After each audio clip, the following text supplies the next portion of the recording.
Hi, my name is Scott, and I have read all of the Harry Potter books multiple times. I've seen all of the movies, and like most of my peers, I continue to be a Harry Potter enthusiast to this day.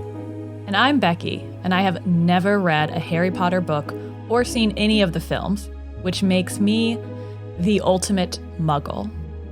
Join us as we make our way through each book, section by section, where Becki will make predictions about what she thinks will happen next. And Scott will try to convince me why it's a good series, worth reading, and maybe even worth loving.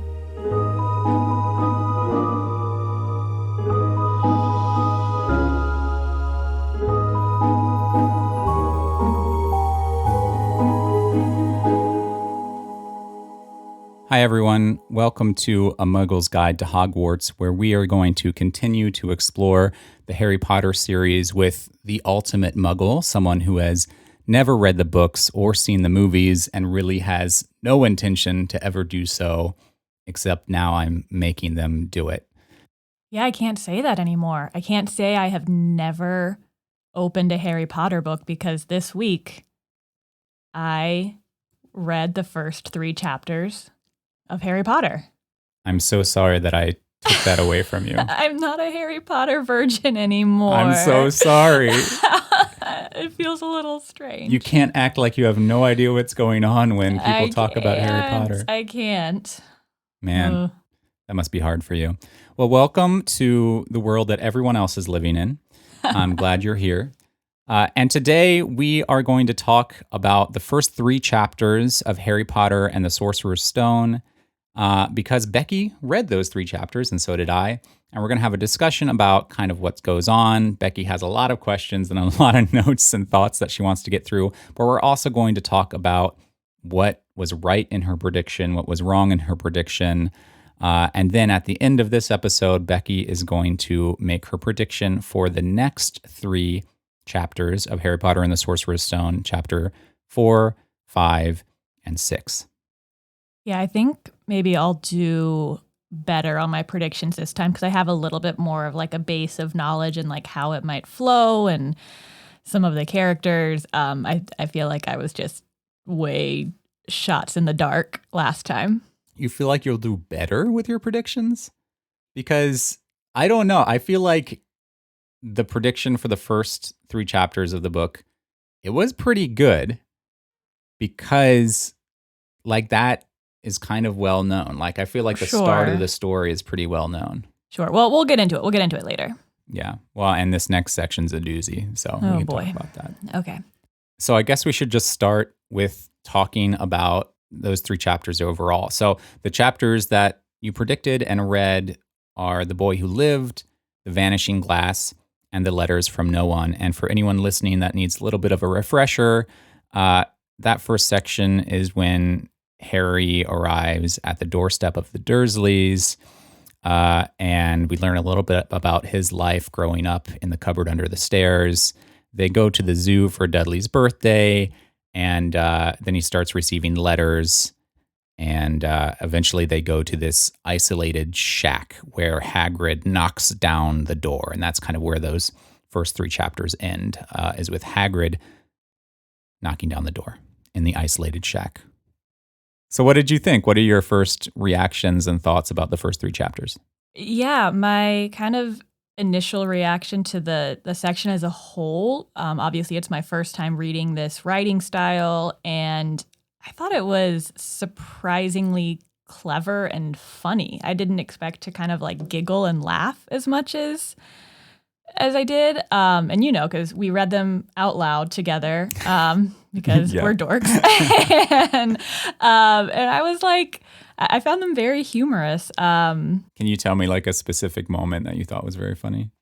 Oh, I mean, the funniest part to me that still is like tickling me is that Harry once got a coat hanger for a birthday present.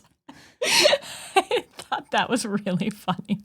So that's That's like a recurring theme throughout the books. Coat hangers? It's not coat hangers, but really awful gifts from the Dursleys on his birthday. You'll see. There's some good ones, but they all follow that kind of similar. They're all coat hanger-esque in quality. Oh my gosh. Okay. Well, that was really funny to me.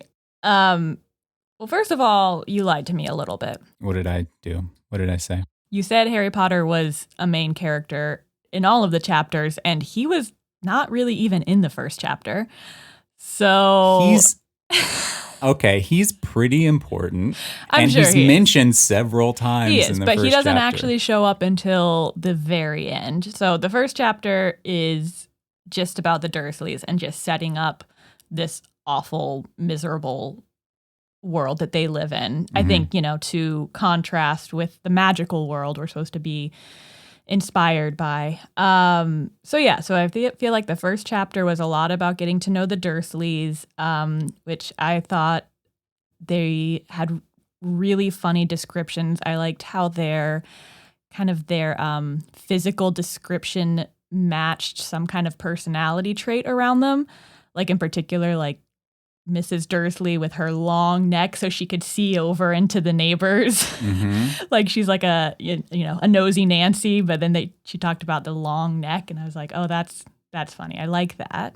It is one of those funny things because we're reading this, 20 something years later, that like, it's one of those things that people are like pointing out now. It's like, why were there so many fat jokes in the 80s and 90s? Like, why was that an okay thing? Mm-hmm. So I think there's some of that lingering in the Dursleys descriptions. I mean, I don't really know how I feel about that necessarily, but it seems out of place now to just be like, and he was fat, Yeah. There were some other funny descriptions that stood out to me. One of them was for Mr. Dursley. I definitely giggled when it said he went to his closet and picked out his most boring tie. I mean, like, that in and of itself to me is like pretty funny, not just because I like work in clothing and costume design, but it's like, it doesn't say he just picked out a boring tie. Mm-hmm. It says he picked out his most boring tie, which is just hilarious. And I could just like visualize like a row of ties that are all terribly boring and him trying to sort through to find the one that is the most boring. Right. Well, he has to go to his boring job at the drill factory. Yeah. The drill firm. So the first chapter starts with the Dursleys and explores their life, how it's very normal. And they live on this normal, boring street. And then Mr. Dursley goes to his office, but he starts seeing weird things happening outside, right? He sees some people dressed in robes, and he's like, "What? That's insane. Why are people wearing robes about?" And like colorful. Yeah, he was green, very purple. concerned about what everyone else was wearing. And I was like, dude, like, let them be. They're just having a good time, Even in his office, it's specifically mentioned that his chair does not face the window, so he can't look outside. He faces the boring. Man. Yeah, of course. And I think that's the whole point. Okay, so I have a question. Okay. So, is this story taking place on Earth? Is it taking place on Earth? Like literally on Earth?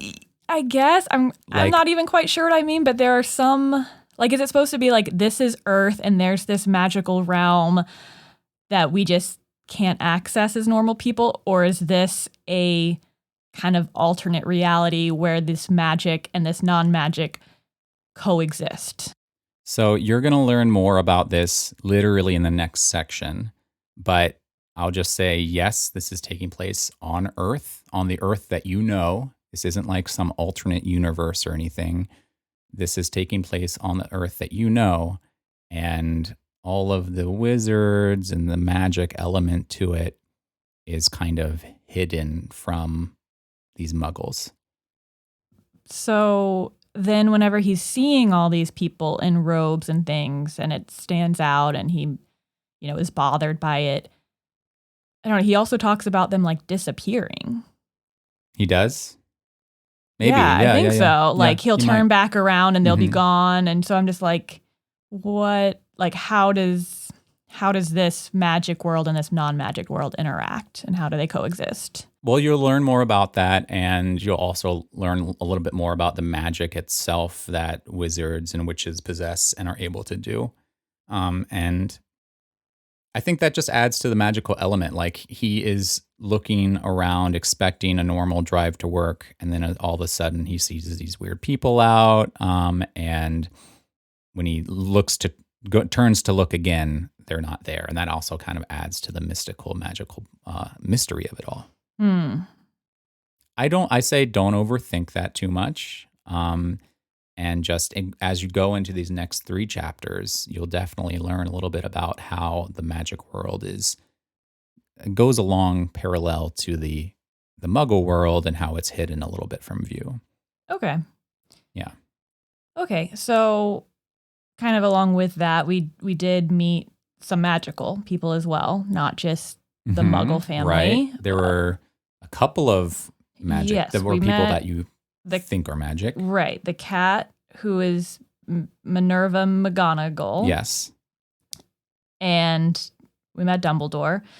And I just have to say that section where like the two of them are talking, I think I was reading aloud at that point, and they say each other's names in every single sentence. And it got really hard to continue to say McGonagall and Dumbledore over and over and over again. I think titles, this is like an English book. It's a British book. And I think maybe titles in a school like this are more important. I don't know that. I'm just making that up. But yeah, that's a good observation that they say their names a lot. Throughout the stories, there's even an attempt by students to not say like full titles of professors, and that's quickly corrected. So Okay. I think it's a kind of a respect thing, and maybe it's kind of built into like British culture, but I don't actually know that. Yeah, I don't know either. And maybe it was just those two characters because they have difficult names, but I didn't notice it when they were talking about other people. They would use pronouns, he, she, they, but this one was all just like McGonagall. What do you think about those two characters, Albus Dumbledore and Minerva McGonagall? I didn't really have a lot of feelings about them. McGonagall seemed kind of uptight, which I think Dumbledore mentioned, like, why weren't you out partying? Why were you just sitting on this wall all day? And Dumbledore seemed nice enough. I liked his, like, the kind of, like, humor of him trying to pull everything out of his cloak and his beard getting in the way, and Minerva thinking he was maybe going to pull out baby Harry Potter at one point. I thought that was kind of like clever and funny.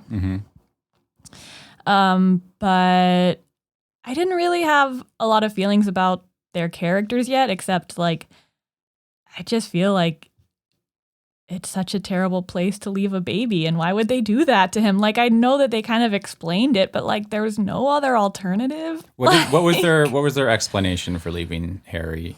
That no one would look for him there, even though he's related to them. So I'm sure everyone listening probably knows this, but so Harry's parents are killed, and you actually predicted that. Yeah, that's fairly obvious. But Harry's parents are killed in an attack by a dark wizard. Yeah. Called. Do they say his name? They do, yeah, because there's a whole big lead up to it because she's like, you know who, and then Dumbledore's just like, oh, just say it or whatever. Yeah. So they say the name Voldemort. Yeah. And it's known that Harry's parents are killed by Voldemort, and Harry somehow survived, but we don't know how.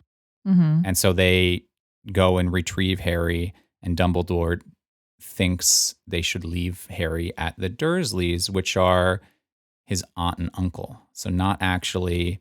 Yeah, not foster parents like I thought. They're actually related.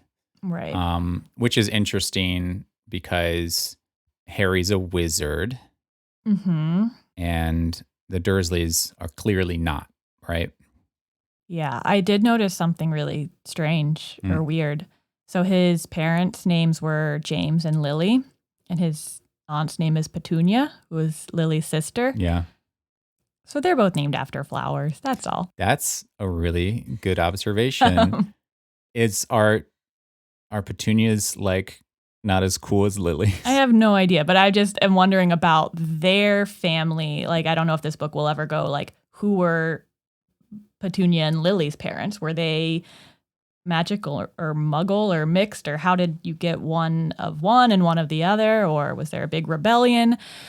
I don't know. Yeah, I don't want to spoil anything, but we will learn a little bit about the history there. And then that question is an important one, that question about, can muggles like have wizard children and all of that. That's a huge theme throughout the entire series. And so you'll learn a lot more about that.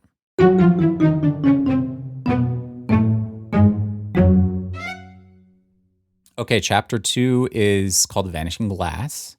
Yes, that was a good one. I liked that one. So in this chapter, we meet a slightly older Harry. He's about 10 years old. Well, he is 10 years old, I guess. And he is sleeping in the cupboard under the stairs in the Dursleys' house.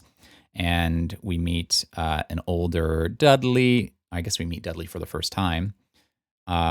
And it's his birthday, and he has a lot of presents, and he's kind of obnoxious, and Harry has to cook the bacon. And then eventually they go to the zoo. Yeah, that whole ordeal of how Harry got to the zoo was very upsetting. Why? Well, just that they're treating him so badly. Yeah, over the top bad. So, yeah, just blatantly awful. Yeah, it just makes me sad. Also, does cupboard have a different meaning in England? Because, like, cupboard to me is like a cabinet that you put dishes in. Does it mean more like closet? It's like a closet. Yeah, it's like it's a tight, tiny closet. But like it still evokes a similar image in your head. Like cupboard, you think of a really tiny cabinet, and like that's fair. Okay. Like he's living in a really tight, horrible space for a child to be living in. They even talk about like spiders falling from the ceilings at some point. And stuff. Yeah. Yeah. So it's not a place that you would want to sleep. Yeah. I liked the description of his hair growing no matter what they did, like growing in every different direction and being untamable. And I wondered if there are other like physical anomalies in wizards. Like, is that a common thing? Like, does everyone have like something that kind of defies physics? I think, well, it depends. Some do, some don't. But I think that kind of whole description of Harry with untamed hair, that's just like how he looks. And that's how later on you'll learn that his father looked very similar. But it's also supposed to kind of reinforce that he's special, right? And there's something going on with Harry that is not normal. Because there was a lot of those stories actually where they would cut his hair and then the next day it would grow back like it hadn't been cut at all. Yeah, or like the sweater that kept shrinking every time she tried to put it on. Yeah, because it was an ugly sweater that he didn't want to wear. Yeah. And at one point, I think there was a story about Dudley and his gang chasing Harry around, and all of a sudden Harry like ended up on the roof of the school. And so those are all stories that are supposed to emphasize that there's something strange going on here. He's not really a normal child, alluding to the fact that he's a wizard, right? Right. Which I imagine the way that the Dursleys talk about wizards, like they know they exist. I mean, obviously they have like family ties to it. They have to kind of know what's going on, right? They're not. Yeah. I mean, they are idiots, but like they know what's up, which is why they're going through all of this effort to keep him from it, is what I imagine. Yeah, I think you're spot on. And that will come out in these next 3 chapters as well, is you'll get the reveal about kind of what they know related to Harry. Because from the first chapter, we know that Dumbledore left a note. He left Harry on the doorstep, and he left a letter with Harry. We don't really know what that letter says, but presumably there's some information there about what the hell's going on. Gotcha.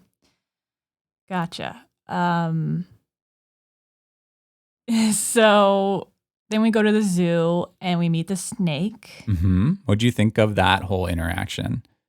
This is, by the way, this is very different from what you thought would happen with the snake. You knew the snake would be at the zoo, obviously, but you thought the snake and the vanishing glass was like the entrance to the wizarding world. That's right. I thought he was going to go through the aquarium glass, so to speak. Yeah, that didn't happen.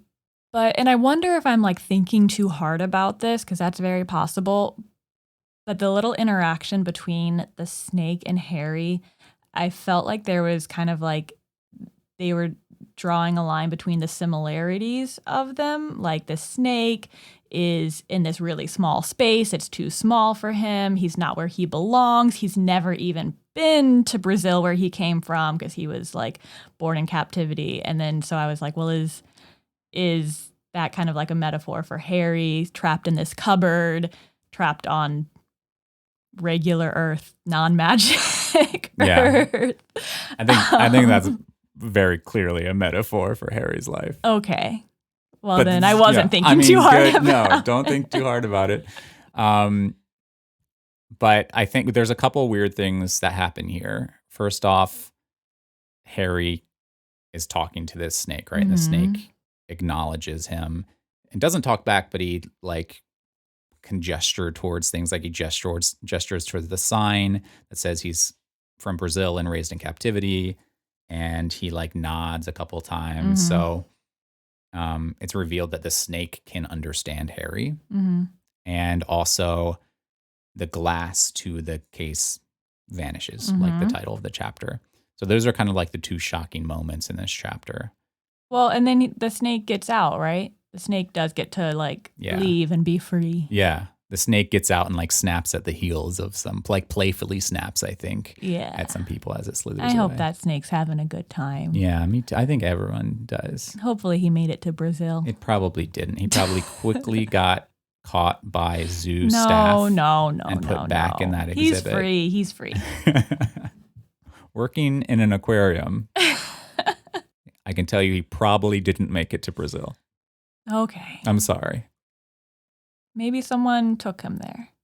Maybe someone like felt bad for him and was like, I'm going to take him. Yeah. Sure. Okay. Yeah, we can think about that. Okay. And that was basically chapter 2. Not a lot of crazy stuff happened. Not a lot crazy. I think chapter 3 was the most interesting to me. Why? I just liked how they're like literally going to the ends of the earth to avoid this letter coming from Harry. So a letter arrives for Harry that's like addressed to Harry specifically. It even says cupboard under the stairs. Right. Which is why then they're like, oh, we'll move him. We'll give him his own room. And then they just keep on going further and further and further out. Which it was nice to kind of finally see the parents not giving into everything Dudley wanted. Like they were like telling him to shut up too, and he wasn't getting his way. Exactly. And so like I felt like the playing field was evened just a tiny, tiny bit, even though it's so rude not to give Harry his letter. Also, how did the letter get there without a stamp? This is a question I have. Yeah, they don't address that. They do say that like letters fly in through the fireplace. Yeah. So you can't mail letters without a stamp. This is something I know. And now I'm wondering, okay, so both of my parents are postal workers. Maybe that's why they didn't let me read Harry Potter. Because letters were delivered without a stamp. Yeah, maybe they and read. And that's not possible. Yeah, maybe they read the first couple, like the first section, and they were like, oh no. This puts postal workers in a bad light. Propaganda. No way. We're not going to let you read this story. Letters without stamps? couldn't be more evil. That has to be it. Oh, That's probably it, yeah. gosh. Oh my gosh. Okay. Well, so he gets this letter, and then they don't let him read it, and the Dursleys, like Vernon and Mrs. Dursley, Petunia, read it, and they clearly kind of know what's going on. It's like it shocks them, but they also kind of know what's going on, so they don't let him read any of the letters that come for him. And so that also kind of speaks to when you were saying, do they kind of know what's going on? Are they aware? I think clearly they're a little aware that that what's going on with Harry, or that something potentially is happening with Harry, you know? Yeah. Yeah, I did find that entertaining because they move him to the room, and then he tries to go get the mail, but Mr. Dursley is like sleeping on the doormat. And then they go to a hotel, and it finds them there. And each time it's like more and more. It's like exponentially more. And each time the address on the letter changes. Yes, to wherever they are. Yeah. And so then finally they get out to this abandoned shack in the middle of the sea, which, like, I just have to assume Mrs. Dursley and Dudley just think that he's gone crazy taking them out in the middle of this storm. And then it was really sweet and kind of sad watching watching in my brain Harry kind of count down to his own birthday. Yeah, I was just going to say that. That's like the saddest part for me is when he's like alone on the floor. But I kind of love it. I mean, can you relate to that? Well, I don't know so much about that, but I did used to play orphan a lot because I really wanted to be an orphan when I was little. Yeah, this is the saddest thing I've ever heard. I don't think it's that sad. I think you think it's sad. It's sad. But you had a good childhood, so that's different. I just thought it was so fun to pretend to be an orphan. So whenever Harry, sad little boy, is sitting there like watching the minutes tick and he's by himself, I don't know. I thought that was really sweet and special. I think that's the saddest part for me because he's alone on a cold like floor in a shack in the middle of the ocean, and he doesn't even have like a blanket. He's using like his jacket or something, and he's counting down. Yeah, but we know seconds. He's going to get out of this. Like, we know it's still sad. Okay, but we know there's going to be some redeeming storyline for him. Yeah. But yeah, and then we hear this shaking and bumping in the night, and do we actually see that it's Hagrid? No, I think I spoiled that for you. Yeah, how dare you? I thought that we did. But yeah, I think we kind of know here. I don't know. I think I totally spoiled that. Let me see. I have the book right here. Live fact check. I think it just ends with there was someone at the door. Right. Boom. The whole shack shivered and Harry sat bolt upright, staring at the door. Someone was outside knocking to come in. Yeah. So we don't know. Okay, so I spoiled it for you. I'm sorry. I think I knew either way, though, just because of the description of Hagrid before. But anyway. Okay. Well, I spoiled that. I apologize. But yeah, and that's how the chapter ends, with this banging at the door right when he turns 11. I know. What a cliffhanger. Yeah. What could happen next? Well, you're going to tell me in just a minute. Oh, yeah, that's right. A couple broad questions just about the story. Did you like the first 3 chapters overall? I did. I enjoyed the more like clever and comical elements to them. Was it different than your expectations going into this story? A little bit. Yeah. I think because of the level it's written on, like the reading level it's written on, it reminds me of the Roald Dahl books that I loved as a kid, the BFG and James and the Giant Peach. And it reminded me a lot more of that than I was anticipating. Just like clever, sweet descriptions and setting up, like kind of world building, setting up this kind of world that's a little bit different from the one that we know and through a child's eyes. And like, I don't know, that was that was more interesting than I anticipated.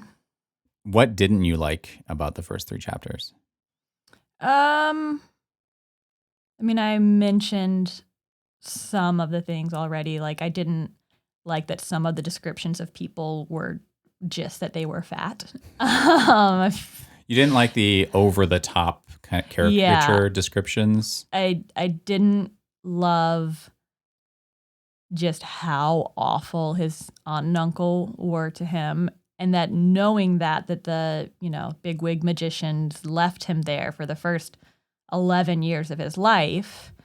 I know they were trying to protect him, and they were like, oh, like he's going to get a big head if he grows up. Everyone's going to know who he is, but like there's ways, like there's some, children of celebrities that don't have to be put through that. So I understand why he grew up in such an awful place and that it's this big juxtaposition to Hogwarts. But it is a little bit over the top for my taste. My last just kind of general question is, was there anything that really like surprised you at all? I mean, I think I was surprised that we spent a whole chapter without Harry in it, that we spent so much time with just the Dursleys. Mm-hmm. I'm also a little surprised, and maybe they address this later, but if the Dursleys hated him that much, why wouldn't they just want to send him off to this boarding school? Good question. Like, wouldn't they just want him out of their lives? Good question. Okay. We'll learn about that in the next section. Oh, gosh. Okay. Which takes us to the next part of the podcast, where Becki is going to make a prediction about what happens in the next 3 chapters. I'm just going to go over the rules for her prediction. So I'm going to give her some information to base these predictions on. The first thing I'm going to give her are the chapter names, so she will know what the chapters are called, and that will give her some information. I'm also going to give her the major characters in this section of chapters. So across the 3 chapters, what are the major characters that play a significant role? And then I'm going to give her the major locations. So all of the main places that are important in the story. Now, I just want to be clear that we're getting into like the actual meat of the story here. This is... I'm a vegetarian. Okay, you don't have to eat it. Just read it. We're getting into the potatoes of the story. We're getting into the potatoes of the story here. There's going to be a lot of characters, a lot of places. You're going to be introduced to a whole lot of stuff here. So this one is a doozy, and I think this one is going to be the biggest one of the entire story because these next 3 chapters are pretty important. So just be aware that this is going to be a lot. I hope you can handle it. So the chapters are chapter 4, 5, and 6. Chapter 4 is called The Keeper of the Keys. Chapter 5 is called Diagon Alley. And chapter 6 is called The Journey from Platform 9 and 3/4. Within those sections of chapters, within this section, here are the major characters. First, there's the Dursleys. There's Harry Potter. There's Rubeus Hagrid, Professor Quirrell, Griphook, Draco Malfoy, Hedwig, Mr. Ollivander, Mrs. Weasley, Fred and George Weasley, Ron Weasley, Hermione Granger, and Crabbe and Goyle. These are all characters that play some important or significant role in these 3 chapters. And I'm sorry, there's a lot of them. So just do your best with your prediction, but and try to incorporate all of them. But I understand if you don't get everything right. All right, let me do the major locations now. So the major locations are the Leaky Cauldron, Diagon Alley, Gringotts, Madame Malkin's Robes for All Occasions, Ollivanders, Platform 9 and 3/4, and the Hogwarts Express. So a lot's going on here. Yeah, it's a lot. It's a lot. It's a lot more than last time. It's a lot more than last time. Okay. But do your best. All right. All right.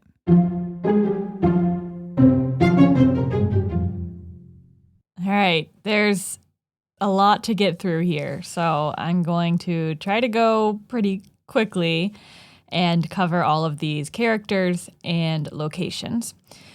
All right, so you kind of gave it away that at the end of chapter 3, the visitor who's booming outside the shack is Hagrid, which I think I already knew. But so Hagrid shows up at the abandoned shack and essentially kidnaps Harry while the Dursleys are asleep. So he takes him into the night, and they go to the Leaky Cauldron, which for sure sounds like a bar, but he's a kid. So maybe it's a restaurant. They go to the Leaky Cauldron, and Harry finally gets to eat like a proper meal. And I'm sure there's like a big deal about how like yummy it is and how he's never had so much food in his life because he was abused. All right. So then they are going to head on their way to Diagon Alley, which I used to think was Dragon Alley because there's a big dragon in Harry Potter world when I went there. So I thought everybody was saying Dragon Alley. I remember the one thing you told me about you going was you didn't know about the bank. You didn't know why a bank was special. Yeah. And then for some reason there was a dragon on the bank. Yeah, there's a dragon. It's not Dragon Alley. It's Diagon Alley. Yeah.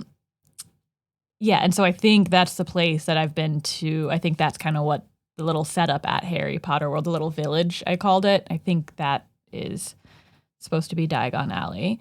Okay. So they go there, and it's like a little, village, quaint shopping center, and they have to get all this stuff for Harry to go to school. So they run into two wizards, rather, that Hagrid knows, Professor Quirrell and Griphook. And I think this is going to be the first time that Harry is faced with kind of like the lore about him. I feel like these adult wizards are going to have like some reaction that's like, oh, is this the boy we've been hearing about for so long? And Harry's going to be like, why have they been hearing about me? But I feel like that interaction is going to be really brief, and they're going to move on. And then they head to Gringotts, which I think is the bank that I was confused about in Harry Potter world. So they go there. Maybe they're getting Harry set up with like his bank account or getting something in order. Oh, but I do remember in the ride, it kind of like went down to the bowels of the bank. So maybe that's part of it. Like they have to go retrieve something. I don't know. Maybe there's like a safety deposit box or something with something for Harry. So they go to the bank and they get something for Harry. Yeah, maybe it's something from his parents, like an inheritance that he didn't have access to, or something of sentimental value. Mm-hmm. It's gotta be kind of a big deal if they like centered a whole ride around it at Harry Potter World. I don't know. Who knows? Yeah, not me, apparently. Definitely not you. So, okay.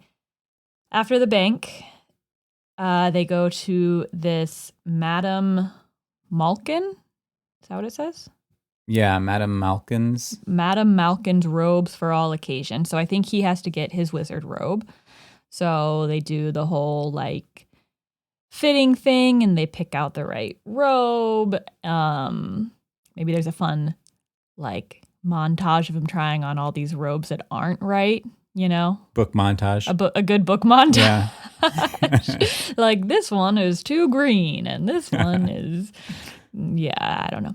So he gets his new fit for Hogwarts, and then Ollivander's sounds like the wand place, maybe. He has to get his wand for school. I believe there's like some big process in picking out the wand, just from what you've told me and what other people have told me about the whole wand Mm-hmm. experience at Harry Potter World. So I don't know what that is. Did you see that when you went to Harry Potter World? No, Okay, I did not. great. Mr. Ollivander, I think, is the wand guy. They go through the process. And then Hagrid's like, okay, we got to get going. They got to go to platform 9 3/4 or 9.75, like I like to call it. Yeah, And that's what you prefer to call it. yes, they go to platform 9.75, which is at the train station. And I think he's going to then meet his classmates, which I know, like Hermione and the Weasleys, and I think this Draco Malfoy. Draco Malfoy. Yeah, I think obviously other kids are on their way to Hogwarts as well. So I think he's going to run into them. This is going to be kind of like his tribe, his gang. So they get onto the Hogwarts Express, getting to know each other a little bit. And then Crab and Ghoul. I don't know. I think these sound like creatures to me. Like these sound like goblins or like trolls. So I'm going to guess that they are like the train captains or engineers, that goblins run the train to Goblins Hogwarts. run the train. And these are the two, I like that. Crab and Ghoul. It kind of sounds like an Abbott and Costello kind of combination. Yeah. Crab and Ghoul. Crab and Ghoul at it again. Yeah, so then Just to let you know, it's pronounced Goyle. Goyle. Like she was the prettiest Goyle in the whole world. Exactly like that. Awesome. Crab and Goyle. Even better. Okay, wait. Who do you think, of all these people listed, who do you think is Harry's best friends? I mean, I know that Hermione and one of the Weasleys, I'm going to guess, well, because of the way you have it structured, I'm going to guess Ron and Hermione Weasley. I know there's always like a trio because I've seen memes with like, why is it always... you probably knew that, yeah. Like, why is it always you three? And it's like Texas, Florida, and California or whatever. Classic meme. Yeah. Did you talk about Hedwig? Did I miss that? No. They meet Hedwig. They go to a wig shop. Oh. To deal with his hair. And there's a person there named Hedwig? Yeah, Hedwig owns the wig shop. They own the wig shop. Yeah. Right. So when they're in Diagon Alley and he's going around to all these places, an additional place he goes to is the wig shop. I guess I want to revise that. Why would he go to a wig shop? I want to revise it. Okay. I think Hedwig is a barber. Okay. And can finally magically cut his hair. Oh, interesting. Yes. Okay, cool. Okay, so then we end with Harry Potter and his new best friends catching a glimpse of the Hogwarts castle in the distance from the train window. And that's how we end chapter 6 of Harry Potter and the Sorcerer's Stone.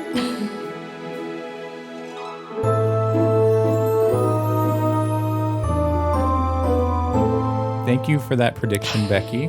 I just want to let everyone know that I have not given Becki any insider information whatsoever, except for the fact that I spoiled that Hagrid knocked down the door. But she's going into completely unknown territory here. She really has no idea what's going on. What we're going to do now is go and read those 3 chapters of the book, and then we're going to come back in next episode. We'll talk about how right or wrong Becki was. We'll have a deep discussion on those chapters, and then Becki will make her next prediction for the next section. If you want to stay informed with what's going on with this podcast, we have an Instagram account where we post funny pictures and random things and thoughts and show what's going on behind the scenes. We also have a Twitter account where Becki posts very random, nonsensical Hogwarts facts that just fall out of her brain randomly. So go check those out. That's, I believe, at Muggles Guide on Twitter and then Muggles Guide Podcast on Instagram. So go check them out. They're also in the show notes for the podcast. Thank you all for joining us, and we'll see you next time. Goodbye. Bye.